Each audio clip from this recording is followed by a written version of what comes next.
এটা তো চাইছে একটা শ্রেণীর রাজনৈতিক কারবারিরা। আপনারা সাবজেক্ট ছেড়ে অবজেক্টের দিকে চলে যান। সাবজেক্ট হচ্ছে এটাই, যেখানে কাশ্মীরের মতো জায়গাতে বিভিন্ন ধরনের এজেন্সি আছে, কাশ্মীরে কোনো নাশকতা হতে দেবে না। টপ টু বটম পর্যন্ত বিভিন্ন দপ্তরের, বিভিন্ন লেয়ারের, বিভিন্ন বিভাগের সংস্থা দিয়ে কাশ্মীরকে প্রোটেক্ট করা হচ্ছে। তার বাইরে গিয়ে কিভাবে আমাদের দেশের নাগরিকগুলোর উপরে আক্রমণ নেমে আসলো, এর জবাব বিজেপি সরকারকে দিতে হবে, এর জবাব অমিত শাহকে দিতে হবে, এর জবাব মোদীকে দিতে হবে। এই প্রশ্ন তোলা বাদ দিয়ে কে বলছে নাকি কার প্যান্ট খুলে চেক করেছে, এগুলো হচ্ছে অসভ্যতাপনা, এক নম্বর। দ্বিতীয় কথা হচ্ছে, আমরা অনেকে জানি কাশ্মীরে বিভিন্ন সময়ে বিভিন্ন নাশকতা হয়েছিল, কিন্তু আমার কাছে এই ধরনের কোনো প্রমাণ নাই। থাকলে বলবেন।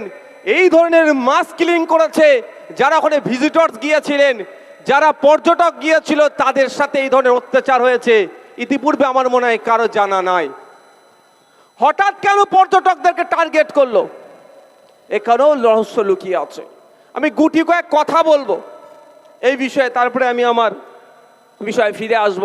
কিন্তু আজকে বলতে হচ্ছে, কাশ্মীরে যদি আপনারা কেউ ঘুরে আসেন বা আপনাদের পরিবারের কেউ যদি থাকে ওখানে কাজের কর্মসূত্রে, তাদেরকে জিজ্ঞাসা করুন যে কিভাবে মোড়ে মোড়ে ওখানকার প্রশাসনকে ওখানে দাঁড়িয়ে থাকে। 20 মিটার 30 মিটার ছাড়া ছাড়া ওখানে প্রশাসন থাকে, ওখানে মাছি গলার জায়গা থাকে না। কি বলছে, যদি এই কথা সত্য হয়, ধর্ম জেনে নাম জিজ্ঞাসা করে করে নাকি প্রয়োজনে বলছে নাকি কাপড় খোলে নাকি চেক করে মেরেছে বলছে। তো এটা সাম্প্রদায়িক উন্মাদনা ছড়ানো ছাড়া আর কিছুই নয়। এগুলো হচ্ছে ন্যারেটিভ তৈরি করা। ঠিক যেভাবে ন্যারেটিভ তৈরি হয়েছিল বিগত দিনে একটা ন্যারেটিভ। আচ্ছা, যদি আমি ধরে নিচ্ছি নাম জিজ্ঞাসা করে বা তার বস্ত্র খুলে চেক করার পরে মেরেছে, 25 জন কম করে আমাদের নাগরিককে ওরা খুন করেছে। বর্বরেরা কারা করেছে? দেশদ্রোহীগুলো। কারা করেছে? বর্বরগুলো। ওই বর্বরদের কোনো জায়গা নাই সমাজে। ওদেরকে আমি তো বলেছি, আজকেও এখনো বলছি, যে ওদেরকে গ্রেফতার করে ফাস্ট ট্র্যাক কোর্টের মাধ্যমে ম্যাক্সিমাম 6 মাসের মধ্যে ওদেরকে দোষী প্রমাণিত করে ফাঁসি দেওয়া হোক। ওদের যাবজ্জীবন এইসব ওদের দিলেও চলবে না। কারণ যাবজ্জীবন দেওয়া মানে আমাদের জেলে থাকবে, দেশের জেলে থাকবে, আমাদের রেশন খাবে, ওদের বাঁচার অধিকার নাই, ফাঁসি তো ওদেরকে ঝোলানো হোক। কিন্তু ওদেরকে কারা পাঠিয়েছে সেটাও খুঁজে বার করবেন না ভাই।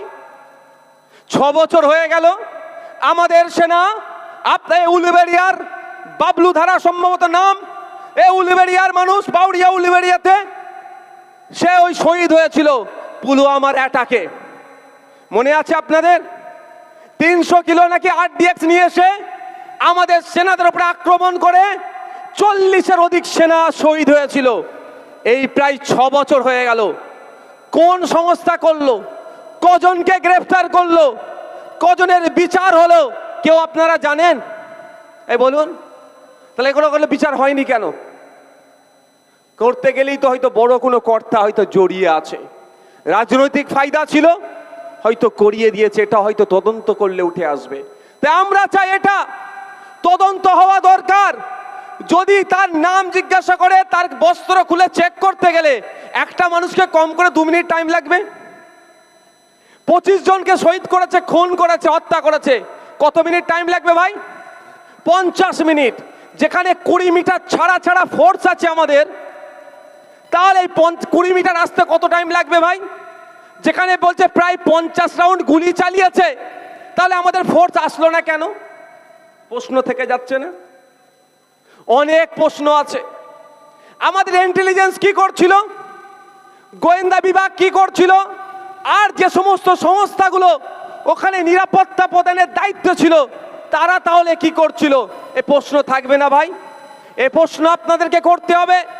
এর জবাব বিজেপি সরকারকে দিতে হবে, এর জবাব নরেন্দ্র মোদীকে দিতে হবে, এর জবাব অমিত শাহকে দিতে হবে, এর জবাব জনগণ চাইছে, ভারত চাইছে, দেশের প্রধানমন্ত্রীকে দিতে হবে। এড়িয়ে গেলে চলবে না, যাতে জবাব না চেয়ে ওই ধর্মের খেলায় নিয়োজিত হয়ে যায়। সেই জন্য সকাল রাত্রি থেকে একটা ন্যারেটিভ চালু করে দিয়েছে, ও ধর্ম দেখে মেরেছে। কিন্তু সাহসটা পেল কোথায়? শুধু আমরা নয়, সারা দেশ একটা ভয়ঙ্কর ঘটনার সাক্ষী থাকলো। কাশ্মীর উপত্যকায় নির্বিচারে নিরস্ত্র পর্যটকদের ওপরে যেভাবে সন্ত্রাসীগুলো সন্ত্রাস কায়েম করে 26 জনের অধিক আমাদের নাগরিক, আমাদের দেশের নাগরিক, সহনাগরিকদের ওপরে যেভাবে আক্রমণ চালালো, এটা কোনোভাবেই মেনে নেওয়া যায় না। ওই বিষয়ে আমি গুটি কয়েক কথা বলবো, কিন্তু দুর্ভাগ্য আমাদের এটাই, দেখছি গত রাত থেকেই সোশ্যাল মিডিয়ায় সাম্প্রদায়িক উন্মাদনা ছড়ানো হচ্ছে। খুব কম মানুষকেই বলতে শুনলাম বা বলতে দেখলাম, যারা ওই ন্যাক্কারজনক ঘটনা ঘটিয়েছে, যারা সমাজ বিরোধী, যারা মানবতা বিরোধী, যারা কাশ্মীরের মানুষের শত্রু, যারা দেশের মানুষের শত্রু, জাত ধর্ম নির্বিশেষে প্রত্যেকটা নাগরিকের যারা শত্রু, তাদের একটাও না ছাড় পায়, এইরকম বললেও না মানুষ খুব কম দেখতে পেলাম। কিন্তু দেখছি কে হিন্দুর হয়ে সওয়াল করছে, কেউ মুসলমানের হয়ে সওয়াল করছে, কেউ সাফাই গাইছে। কিন্তু ইন্ডিয়ান সেকুলার ফ্রন্ট দায়িত্বহীন ভাষাই বলছে যে এই সমস্ত নরখাদকগুলো একটাও না ছাড় পায়, প্রত্যেকটাকে যেন সর্বোচ্চ শাস্তির ব্যবস্থা করে, একটাও না ছাড় পায়। যারা কাশ্মীরের তথা দেশের ভাবমূর্তিতে আঘাত দিচ্ছে, দেশের সার্বভৌমত্ব নিয়ে যে আচরণ করছে, বিদেশে বহির্বিশ্বে আমাদের দেশের মাথায় হেঁট হবে, যারা এই সমস্ত ধরনের সাম্প্রদায়িক কাজ করেছে, সব প্রত্যেকটাকে চিহ্নিত করে সর্বোচ্চ শাস্তির দাবি আমরা তুলছি। কিন্তু দুর্ভাগ্যের বিষয়, অনেকে দেখছি দাবির পরিবর্তে ও বলছে অমুককে মেরেছে, তো ই বলছে অমুককে মেরেছে। আমাদের দুর্ভাগ্য এটাই। আমি আজকে দুটো প্রেস স্টেটমেন্ট দেখলাম, অনেকের দিয়েছে, একটা হচ্ছে আরএসএস এর আর একটা হচ্ছে নরেন্দ্র দামোদর দাস মোদীর। সেখানে তারা একবারের জন্য উল্লেখ করলেন না যে পাকিস্তান থেকে সন্ত্রাসবাদীরা এসে মেরেছে আর হিন্দু ভাইদেরকে খুন করেছে, এই শব্দ বললেন না। বললে কেন ফেঁসে যাবে? তুমি বলছো হিন্দুদের রক্ষাকর্তা, তুমি নিজেকে ঈশ্বর দাবি করছো বকলমে, তুমি বলছো তুমি হিন্দুকে তুমি বাঁচাবে, আর তোমার আমলে তোমার ফোর্স, তোমার আন্ডারে থাকা ফোর্স থাকার পরেও কেন আমার হিন্দু ভাইরা খুন হতে হলো, এ প্রশ্ন তুলবে তো। ওই জন্য হিন্দু লেখা শব্দটাই ছেড়ে দিয়েছে, দোজ হু বলে ছেড়ে দিয়েছে। মানে বুঝতে পারছেন খেলাটা কোথায় গভীরে আছে, সেটাকে আমাদেরকে খুঁজে বার করতে হবে। তাই আজকে এখানে দাঁড়িয়ে বলি, কাশ্মীরের জনগণ রাস্তায় নেমেছে, এই বর্বরচিত হত্যার বিরুদ্ধে তারা কথা বলছে। সারা ভারতবর্ষের মানুষও এটা নিয়ে আওয়াজ তুলছে। কিন্তু দুর্ভাগ্যের বিষয়, কিছু সংখ্যক মানুষ যারা ধর্মীয় রাজনীতি করে ক্ষমতায় টিকে থাকতে চায়, ধর্মের উন্মাদনা ছড়িয়ে মানুষের লাশের উপরে যারা রাজনীতি করতে চায়, এখানেও তারা ধর্ম দেখছে। আমরা এই স্টেজ থেকে ইন্ডিয়ান সেকুলার ফ্রন্ট স্পষ্ট বার্তা দিতে চাইছে ভারত সরকারকে। সেন্ট্রালের এখানে আইবি নিশ্চিতভাবে আছে, সেন্ট্রাল আইবির মাধ্যমে দেশের স্বরাষ্ট্রমন্ত্রী, দেশের প্রধানমন্ত্রীর কাছে বার্তা দিতে চাইছে, অবিলম্বে যারা এই কর্মের সাথে যুক্ত প্রত্যেককে চিহ্নিত করে 6 মাসের মধ্যে ফাস্ট ট্র্যাক কোর্টের মাধ্যমে বিচার করে তাদেরকে ফাঁসিতে ঝুলিয়ে দেওয়া হোক।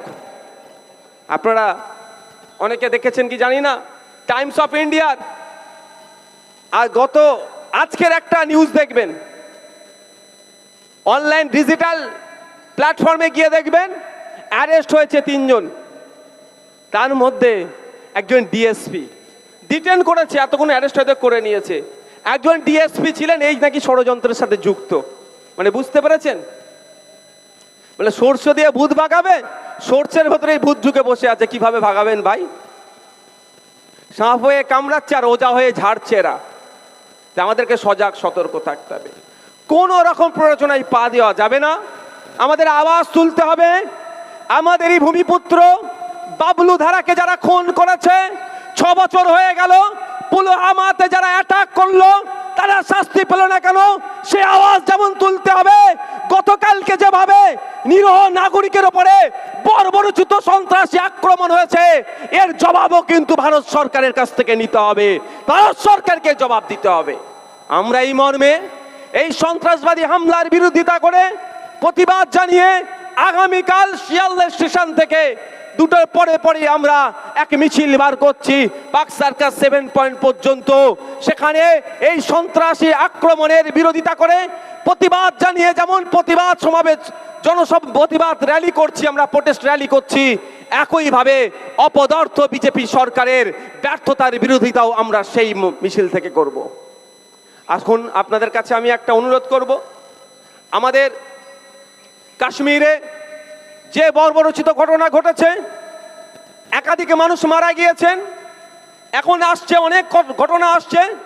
ওখানে যিনি একজন ঘোড়ায় চড়িয়ে ঘোরানোর জন্য দায়িত্ব নিতেন, তার পেশা ওটা, সে যখন দেখলো এই ধরনের বর্বরোচিত আক্রমণ হচ্ছে, ভিজিটরদের উপর আক্রমণ নেমে আসছে, তিনি জঙ্গিদের বন্দুক কেড়ে নেওয়ার চেষ্টা করেছিল।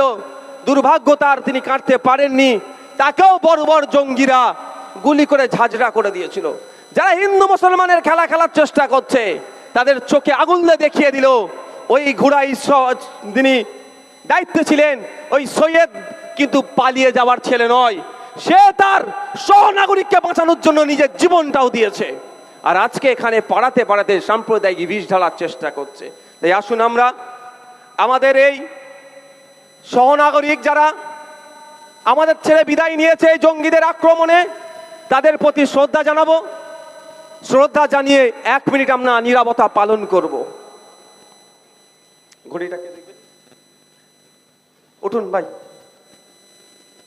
আমরা 1 মিনিট আমাদের দেশের নাগরিক, সহনাগরিক, আমাদের বাংলার 3 জন সহজে 25 জনের উপরে খুন করেছে, তাদের প্রতি শ্রদ্ধা জানিয়ে 1 মিনিট আমরা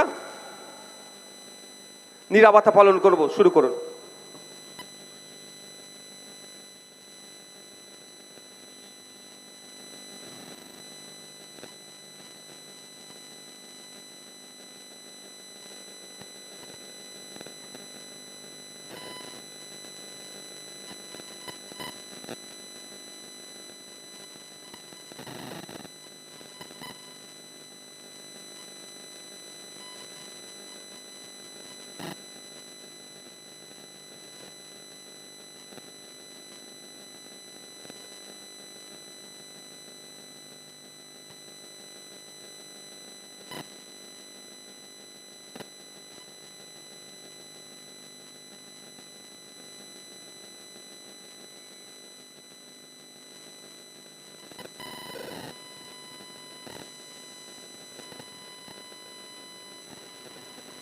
ধন্যবাদ।